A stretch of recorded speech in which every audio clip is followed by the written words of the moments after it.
I Maya, i circensi, gli spietati, gli Squid Game e i magnati arabi e ancora numerosi costumi a piedi e tantissimi bambini travestiti nei panni del loro supereroe preferito.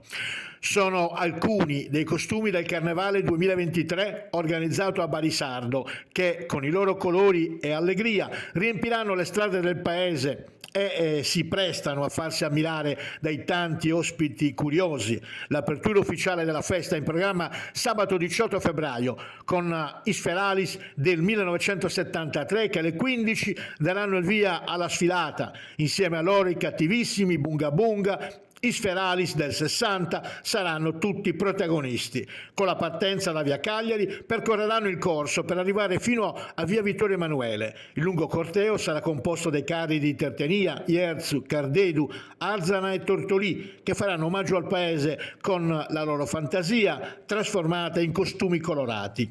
Il concorso del carro più bello darà una seconda chance ai concorrenti nella seconda giornata, quella del 21 febbraio che nel giorno di martedì Grasso diventerà l'occasione di una seconda sfilata. Una giuria formata da esperti in tema di arte e di spettacolo visionerà tutti i carri esprimendo un voto da 1 a 10 per le diverse categorie.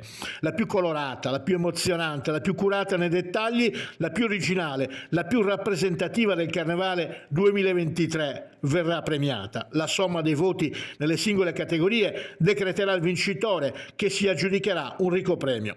Chiare regole del gioco per il concorso. I carristi bariesi sono esclusi dalla competizione che incorona il carro più bello votato dalla giuria. Vogliamo far giudicare i nostri carri da una commissione qualificata e imparziale che, hanno sottolineato i 16 soci dell'organizzazione, non si limiti alla valutazione del puro aspetto estetico dei nostri manufatti in cartapesta e dei nostri spettacoli, ma anche al messaggio, alla partecipazione e al rispetto delle regole. Il Carnevale di Barisardo si concluderà in bellezza l'11 marzo con il gran finale al Palazzetto dello Sport.